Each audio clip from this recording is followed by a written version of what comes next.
I'm Debbie Peveril, and you're listening to the weekly tip from basicboardgovernance.ca. This month, I am talking about things that other boards can learn from what has happened to the Hockey Canada board. So this week, I'm talking about getting ahead of the news cycle with your communication. It's important for any organization that expects to keep the public trust to be transparent in their communications with the news media and all of their stakeholders.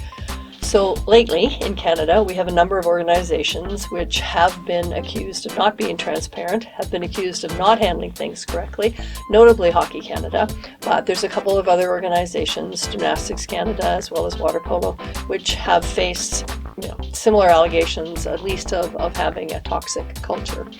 So other boards learn from these mistakes and don't have to experience the mistakes themselves, which seems like a wise thing.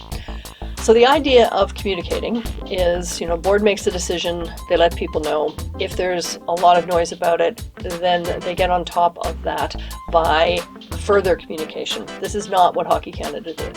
They basically stopped communicating, just kept coming up with the same, gestures of support for the existing group without really dealing with the issues until the funders all pulled out and the whole board had to resign.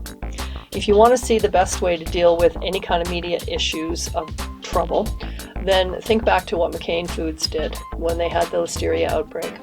It was very fast. The listeria outbreak hit the news. The next thing you know, there is a senior member of the McCain organization whose last name was McCain standing in front of a lectern telling everyone, we're on it, we figured out what's happened, we're taking care of it, people will be compensated, all the products are pulled. It left the media without any other questions to ask because everything had been dealt with. When you leave the media without questions to ask, then you're out of the news cycle and you don't continue to have these damaging conversations being held in the media about your organization. So tip for this week about this particular Hockey Canada problem is that if you want to maintain the public trust in your organization, then you need to stay ahead of the news cycle and communicate transparently.